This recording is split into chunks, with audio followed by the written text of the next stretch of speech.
Hi guys, what's up? Welcome to the Footall podcast with me Arush and Kunal. It's been a long time, Kunal. Yes, it's been really long since we have, sat together like this and had a chat. And Actually. it's, I think, a very good time, coming into the fag end of the season Hmm. where now there is a kind of semblance and, everyone is quite clear in terms of what the result is going to be. True. So I think it's a good moment to sit down and, retrospect and introspect and see what the future now holds for the So, are club. you saying that you think that Arsenal season is over? Hmm. In terms of Premier League, probably yes. Hmm. However, and by that I mean the top of the Premier League. But the fight for the second, third, and fourth is definitely on. And Hmm. with Manchester City now starting to gain some points, Huh. Nottingham Forest not showing any signs. I remember sitting here and telling you that the wheels are going to fall off for Nottingham City, but it just looks like they're going to keep going and going and going, and they're going to give a tough fight for the second spot. Then you have Chelsea, who have started losing, and Maresca coming under a lot of pressure now Hmm. from talking about we're not fighting for titles, like insisting that they're not fighting for titles. They've just kind of proved now that they're actually not fighting for titles. And then you have Newcastle, Right. who having just won a trophy in how many, 90 years or 60 years. Yeah, Yeah, 60, 65 years. so I Long think time. now they are on a roll. They have Isaac, who is going great guns. Anthony Gordon has gotten injured. I think the race for the top four is going to be exciting towards the end. Hmm. But Liverpool definitely should be running away with the title. And if they don't, then I really don't want to hear that Arsenal bottled the scene last season, last two times. Okay, so now the major talk that that just happened was about the Premier League table between the second spot and the fourth spot. But coming to the season, coming off 89 points scored in the last season, just Hmm. a whisker away from this unbeatable Man City side in the last 15, 16 games. What were your expectations coming into this season? What were your expectations that who are the players we are going to sign for the season 24-25, and what did you end up signing? Was there a gap between your expectations and what was achieved? Well, if we talk about this season, I think everyone would agree, every Arsenal fan would agree that we really thought that this would be the season when we'll be going one step ahead, Hmm. because ever since Arteta came in, he took over the job when we were languishing in the eighth place. We finished eighth. Then next season we slightly improved. We saw certain structures being built in the club. We saw everything that was missing in terms of the culture, the entire the hierarchy of the club, everything around the club. It started going into place. Then we came second in the league twice in a row. Last year was probably a miracle season where nobody was expecting us to be there, but once we somehow got there, I think uh, it took the expectations to a whole different level. And last season everyone wanted the team to win the Premier League, while it was still too early last season, but there was this expectation because we had done something crazy the previous year. So there was this expectation that we are going to go ahead and win. Hmm. But this season was definitely one where we had signed Declan Rice. He had settled into the team. It had been some time for him in the team itself. Then we Right. had Odegaard, who played so well in the season before. We had Bukayo Saka. Just he keeps on improving somehow. He just knows no bounds. He just Yeah. keeps on going and going. And considering the fact that last to last season we did not have too many injuries, proved that we can do it this season. this season also, we will be able to go through. And we had a horde of players this time around. Left back was one of the biggest problems for us. Hmm.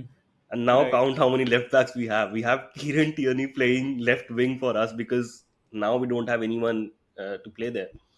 But yeah, so the entire expectation was that we would be winning the league, if not winning, at least being there up there with City. Uh, Nobody expected Liverpool to do what they've been doing, Hmm. and yeah, I mean, that was the expectation. And the kind of signings that we did. Mikel Merino, he was more, kind of a backup left eight kind of an option. We did expect a little bit more from him, but yeah, it is what it is. Ricardo Ended up becoming a Calafiori, Henry. yeah. So he is now our striker, and Ricardo Calafiori, we did expect a lot from him, probably a little Hmm. too soon, having Hmm. seen how he played for Italy. But having said that, he's not been bad this season. Yes, it's been a really stop-start season for him, with the amount of injuries that he has picked up, these small little injuries, and now again on international duty, he's been injured. So, but we've been blessed with Miles Lewis Kelly this season. We'll Yeah. come to that in the next segment, but yeah. So probably the expectation from the signings was a little higher than what it has been, uh, but overall we did expect to be where we are, uh, in terms of the position. Hmm. Not by position I mean in the table itself, Right. but not in terms of the points. Right. So probably we wanted to go one step higher and be better. And since City did crash and burn this season, so it should have been ours, but it is what it is. Calafiori and Merino, they both came to the fore during Euros 2024 for their performances for their respective teams in the tournament. Now, once they were signed, were you expecting a marquee signing as well? That you have ended the last two seasons on the second spot in the Hmm. Premier League, which is actually a big deal. And such a club who is doing so well domestically deserves a marquee signing from the management. So, did you think a lag happened there? Well, we did sign Declan Rice this season, a couple of seasons ago. Yeah. So, and spending 100 million each season is not something that is inherently Arsenal. Hmm. Uh, True. Spending 100 million is not inherently Arsenal, but Huh. spending it twice is definitely something that they won't be doing. But uh, having said that, it's not like we did not have options in the market. We did have options in the market. We're just not able to get them in the price that we wanted. So I think that is where we kind of lagged. However, what we did address in this season was the lack of backups. Now, once we go into the next season with the signings, probably every year we say we are short a couple of signings. Hmm. Hopefully this season when we go into the new season we won't be saying that. And I say that keeping in mind that both Thomas Partey and Jorginho are going to be leaving by the end of this season, most probably. Hmm. So yeah, we would need a couple of signings and one marquee signing definitely. But Okay. yeah, the signs look good as of now in Hmm. terms of how and where we are planning. So yeah. Positivity is actually very rarely seen nowadays from Arsenal fans. So, we have just seen a sample here. See, Not everything, not everything you've is dull. you've got to be positive to keep moving forward, I think. I actually uh, I'm surprised to see that two players, Nwaneri and Miles Lewis Kelly, they have shown up and how this season. Of course, my next question is about the current season only. That where exactly did it go wrong?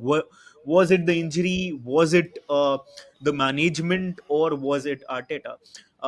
That is my question. But just had to appreciate. Uh, these boys coming from the academy and just showing levels. Insanity. Miles Lewis Kelly has just scored his debut goal for England as well. So crazy. And I think it is well deserved for both of them because they have kind of, rescued our season in terms of giving us what we really needed at the Hmm. crucial points in time. Miles Yeah. Lewis Kelly has been there as a left back. I mean, this guy is not even a left back, and he's playing like he's been playing there for years. I mean, Yeah. and that too in the senior team, facing off with masters of their craft in the Premier League, and then doing so well. On the same end, Ethan Nwaneri going out there, going on the right wing when Bukayo Saka is not there, Gabriel Hmm. Martinelli is not there, and he's doing his thing. Yes, it's not going to be all magic, and they're just not going to, Yeah. have those wonderful performances every time. But they have been there, they have helped the team, and they've done their job this season. So I think big props to the academy, to Per Mertesacker, and even to Arteta for allowing them in the team. And now I think it sets a really bright example for the other youngsters to follow, especially that we have seen a couple of them leave this season, the Yeah. high profile ones. Aiden Heaven left, Hudson Odoi left. So I think matlab, it's kind of now a pathway that people see. Max Dowman is slated to be the next big one. Hopefully he gets integrated very soon. Hmm. So yeah, good to see the academy pumping up kids. But that is where I feel that uh, these two not signings, but these two academy players have already worked. If Hmm. there was some a little more support from the management in the winter transfer window, and if they were, of course, not this many injuries, then something extraordinary could have been achieved this season. Uh, but when I talk about the winter transfer window, were you expecting to, since there were already these many injuries and Hmm. Saka also just got injured around that time period, were you expecting a signing from the management? Because that is where I actually felt that Arsenal fell short. Uh, in the games they were looking starting to look very dull, Hmm. and they started to look tired eventually, which had to happen at some point of time. When I talk about the club captain Odegaard, he started to sort of restrict himself because he was maybe too scared of getting injured yet again, and being yet another injury. It's not just that, and look how deep he has had to come in certain games and play, because we have not been able to progress the ball, and he is the one who comes into that number 6 role and takes the ball from there. Hmm. So I think yeah, he is one guy. But overall, if we talk about the entire winter transfer window or the season, probably somewhere along the lines there's a mix of people who are responsible for it turning out to be this way. Yes, we can say those red cards were not fair. They were never Hmm. followed up in the entire Premier League post that, but Hmm. it is what it is. You got the hard part. You had to deal with it. You did not deal with it well. Yeah. So I think somewhere along the lines, the entire management also is responsible for the way the season is ending. You had Kai Havertz as the only striker in the team Hmm. when the winter transfer window was there. You chose not to sign anyone. I understand that they did not want to, you know, uh, sabotage the budget that they had for the summer transfer window. And to be very honest, now in the summer transfer window, if they do not sign any, marquee players, then it's going to be a riot for sure. But yeah, and I do not understand that philosophy that while it is a good one that Hmm. we don't want to bring in players as panic buys, but man, you don't have players. How are you going to play? You need Right. players at least to play.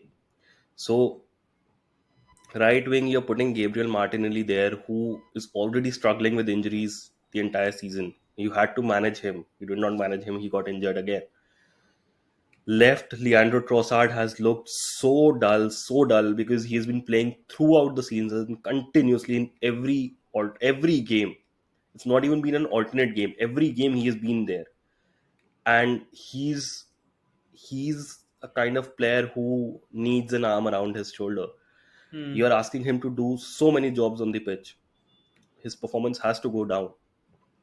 There's only so much then that these players can do. Not everyone can be Declan Rice and just take on more and more and more and just keep going. You have to understand that. So I think somewhere along the lines, the entire management has to be held responsible for this. Having said that, uh, probably what they thought they have done, and whatever has been done. So there's no point in crying over spilt milk. But at the same time, the season could have been very different towards the end had we had a couple of reinforcements, even if that would be lone players. Hmm. It could have been quite different. Right. So yeah. Now, two things. Two things. One, I'll start with the first one. Madrid. Saka is going to be back. What are you going expecting into the game, into the tie? Saka is going to be back, but is he going to be fit? Is the big question. They will shoehorn him in Hmm. there for sure, and uh, he would want to be there definitely because it is Real Madrid. You don't play Real Madrid every day unless you are a La Liga team. So yeah, I think he would want to be there. Arteta would want him to be there. The entire team would want him to be there. So they would definitely shoehorn him there if they can. Even if Hmm. he's 95% fit or 90% fit, they will, find a way to put him there. Having said that, while I really want to say that we are going to win, uh, it kind of looks a little difficult. More so because we don't have an out and out striker. Hmm. We are going to go there with Mikel Merino as our Mikel striker, Marino playing or as the striker at the Bernabeu. Things you love to see. yeah, or at the best, if Raheem Sterling's form picks up, then we see Leandro Trossard in the middle. But that has not also worked well for us in the Hmm. past. Hmm. Hmm. So yeah, I don't know where the goals are going to come from. We finally scored from corner this last weekend. So hopefully, the last weekend of the Premier League, not this one. But yeah, hopefully we do get certain goals. And if we do, I do think we have what it takes to beat them. The only problem is we don't have a striker to get those Hmm. goals. And with Bukayo Saka just coming in, I think it will be too harsh to expect a lot from him. Can I get a score prediction, please? Over the two legs. Over the two legs, Yeah. 2-1 at the Bernabeu and to Real Madrid, Mm-hmm. and 1-0 to Real Madrid at the Emirates. Okay. All right. All right. All right. Playing underdogs, huh? I get it. I Playing get it. underdog, Not jinxing. we are the underdogs. Look at this. So what I am telling you, what the only solution to Arsenal winning against Real Madrid is for the entire team to burn this shirt. This is the curse. This is the one. Every time I put this on, the team puts it on, they lose. So yeah. Oh my god. I'm Yeah, so glad and that and today. I've decided I'm just going to put it on when there's no match happening. So Like yeah, today. Like today. like today. Okay. Now my second pointer. And with that, I'll be also combining this question with my final question. What are you going to expect for the next season, considering the fact that Andrea Berta will be at the club? Oh man, this deserves a separate video It altogether. actually does. It actually does. It really does. But yeah, with Andrea Burton, so just before we were recording this, I was Hmm. just going through YouTube, and I was listening to Charles Okay. Watt's podcast. So Hmm. basically, one of the very interesting points that he said was, while Andrea Berta is coming in this season, I mean, probably next week it'll be finalized and announced, but the signings that we see this season may actually not be the Andrea Berta signings. Okay. Because, and the reason was, and it's a very valid reason what he says. Hmm. He says that the club would have already done a lot of homework. They would have done a lot of work behind the scenes for the upcoming summer signings, Hmm. and the major role that he would be playing would be in terms of the negotiations, not in terms of picking that this guy is the one, this guy is the one. That is not something that he would be doing. That is something that the recruitment department would already have done in conjunction with Mikel Arteta and the other coaches as well. So so the signings that we see will probably not be Andre Berta signings, but yes, what is going to help us now, and which I think was missing in the past, is the kind of experience, the kind of connections, and uh, the excellence that comes Hmm. with your years of working in terms of the same role. And I think this is a very unlike Arsenal move to go for Andrea Berta, especially considering what happened a few years ago with Sven Mislintat and Ivan Kazidis. So all of that, while in the past it is still fresh, Raul Sanlehi, everything, all of it is very fresh in the memories. Hmm. And the way it all turned out, I think it is very un-Arsenal like to take a risk, and go outside the club and find someone, especially considering that he has so much experience. And for Andrea Berta to select Arsenal over other clubs, that is a statement in itself. But having said that, we really need to wait and see how the Andrea Berta effect comes into picture, especially considering the fact that a lot of renewals need to be done now Right. with Gabriel, Saliba, Saka. All of these need to get done, and you have Nwaneri, you have Miles Lewis Kelly. All of these guys, they need to be They're still tied running on down. the basic contracts, right? Yeah. In fact, Ethan Nwaneri, he just turned 18, and he has finally been allowed in the senior room dressing room. So yeah, senior team dressing room. Yeah. Okay. So So. the road is again not very easy for Arsenal, but as it is for any other club. Hmm. But at the same time, it is sort of guiding them towards new ways or something that they would not be expecting, but could come as a pleasant surprise in future. hoping Okay. to hoping to get some signings done this season, some marquee signings, Isaac. especially Isaac, Sissoko, Zubimendi, a lot on the list. But yeah, let's see what we can actually get done, Hmm. and hopefully we at the end of the transfer window we say that it was a successful transfer window. If it is Yeah, not, I'll be very honest that next season is probably going to be the last season that Arteta gets. I think so too. I think so too. Yeah. And that is not from the management point of view. I'm saying from the fans' point of view. Yeah. Uh, uh, So, so, from the management point of view, when do you think the time is up? see, I think they've stuck well with him. They've Hmm. supported him, and they will continue to support him because they feel he's the right guy. Right. You don't make anyone a manager from a coach if you don't think he's the right guy. Hmm. And every direction that we've been taking since then, he has had a big part in that direction. And I don't think the Kronkes are going to put him out of the job very soon. It's going to be the fans. If it does not work out well, it's going to be the fans who are going to be putting pressure, and that is something that can trigger the domino effect. Right. Yeah. Okay. I guess we can wrap the video with that. Yeah, I think let's end with that, and we'll see you again. with some more content coming along with you, along your way, and we'll be back